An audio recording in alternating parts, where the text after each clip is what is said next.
Hi everybody, welcome back to Movie Related, and today it's Season 1, Episode 2, Loki. We were pretty fond of it last week, and let's see if the Master of Mayhem there keeps us interested this week.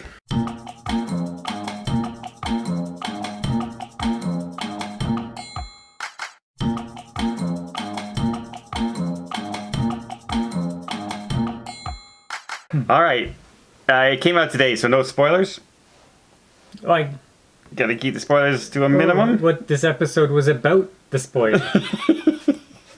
Yeah, you kind of have to. Spoilers! Alright, go! Go what? You can lead us off. What's the episode about? Tell us a little bit. Okay, they go hunting for the variant. All right. Ta-da! Thanks, Job. They have a field op. And they go to 1985 into this, like, what do you call those things where everybody dresses up like princes and kings back in the old days? A Renaissance fair. Mm-hmm. Renaissance Comic-Con. And a team that's not comprised of Owen Wilson and Loki gets ambushed by the variant. And he kidnaps one of them. And so Owen Wilson and Loki go back, they investigate. Loki comes up with this idea that, hey, I think I know how to find where this person is hiding. Mm-hmm. And that's what the episode is about, right? Because he found a loophole in the Timekeeper's system. Yeah, so you might think that Loki is just trying to play his own game and stuff, but he actually was helpful. Although, in the first mission, he did play his own game. Yeah, he was he was trying to bluff them, and they didn't go for it. And Owen Wilson didn't go for it at all. So yeah, we had a mission. It turns out they can hide, the variants can hide right before a huge disaster that like wipes everybody out. Like a volcano happens. Cataclysmic event. Yeah, so Pompeii, when the volcano erupts. So they went to Pompeii to test their theory. And it turns out, surprise, surprise, Loki was right. They can do whatever they want, and there's no change to the timeline. So there was a part in this where... what's Owen Wilson's character name? Is it Mobius? Something like that, yeah. Yeah. Okay. I keep calling him in my head Morpheus, but that's not it. Yeah. Okay, so Owen Wilson's character says, if you want an audience with the timekeepers, then do this or whatever. And Loki says, oh, is that on the table? And so at that moment I was wondering, is Loki playing his own game all along just to get into contact with these Time Lords? Mm-hmm. And later on, I'm wondering even a little bit more if this was all his game to begin with. See, I'm thinking this is all... I think the Timekeepers are not real. That's what I'm thinking. That's where this is going. I think Loki wants to be able to rule time, but I don't think the Timekeepers are real. And I think he wants to, to meet them and... Well, okay, but this entity, this authority, time authority, exists. Yes. And somebody had to create it. So I'm thinking they probably do exist.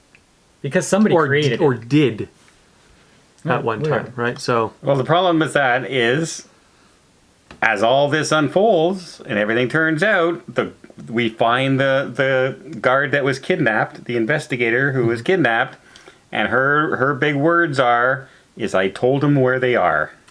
Where to find the Timekeepers. Where to find the Timekeepers. So she believes she knows where the Timekeepers are. I believe that everybody believes that they exist and that they're alive. Well, even the head honcho, the judge from the first episode, she says the Time Lords have their nose in this like never before. Like they're keeping tabs on this investigation like they've never done before in any other investigation. Well, I guess time will tell.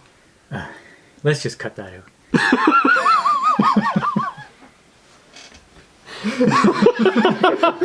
Bangkok! Hi! Insert now. Okay. Every time Mark says something stupid, we're going to insert that video clip. That was terrible. Okay, in the first episode, you had a criticism. You did not like how when Owen Wilson's character went up and he was looking up at the judge, he was all subservient and everything like that. Are you a little more reassured that it's okay because he has the hots for her? In this episode, yes, it was a little better.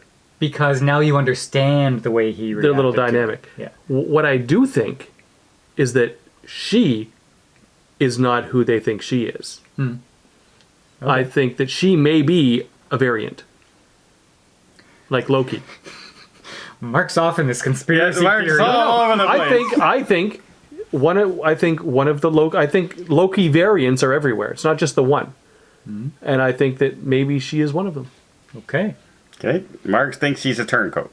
All right. I don't see that yet, although I have been wondering, because she seems to be a very unimportant character in a way, other than the person you report to. I found this episode had some very long points. Like, they study a lot. The future timekeepers of the world with these inventions that can erase time, and then they write everything down in books and have miles and miles of books of library, and they read pages of stuff. And analog alarm clocks and shelves with files on them. So this isn't Tom Cruise searching for clues on virtual reality. They're reading and they're reading. Like newspaper clippings. And and so, but I did like, Loki comes across Ragnarok and he sees death toll 7,000, some blah blah blah, displaced, and he's really sad and everything, and you think he's really sad about the people, but in reality he didn't. He's I have an idea, and he runs to Owen Wilson. He starts explaining his idea. That's where he thought of the hiding in disaster, and and when he tells him, you remember when this happened, and he goes, yeah, that happened, all these people died. He goes, yeah, very sad, very sad, and he just keeps going. So he's so self-interest, he didn't care that his own people. I think for a moment he had that. But I like that. But then he moved past I just liked it. Yeah, tragic, whatever. And he moves on. Yeah. That's Loki. That's staying in character, and that's so far what I've liked about the series. Now, yeah, you say there are some long parts. Yeah.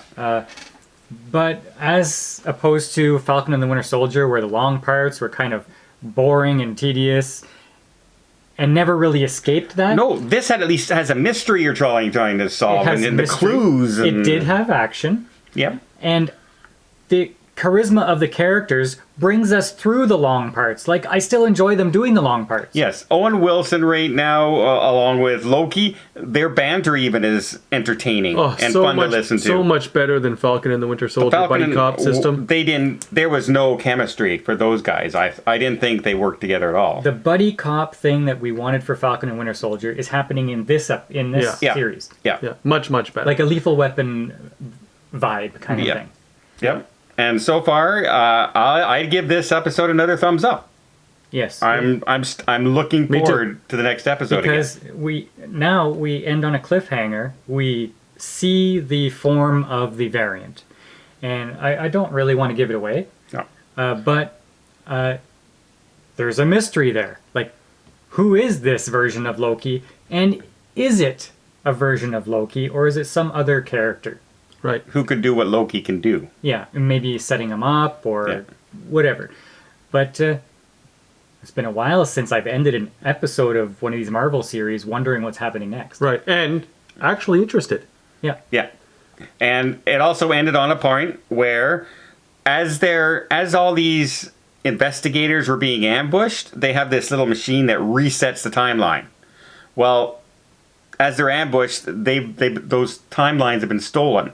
And it turns out at the end, you see all these timelines set off, and they're lit up, and the guys are working their computers. They have computers to follow the timeline, but not to follow the history, I guess. They only have books.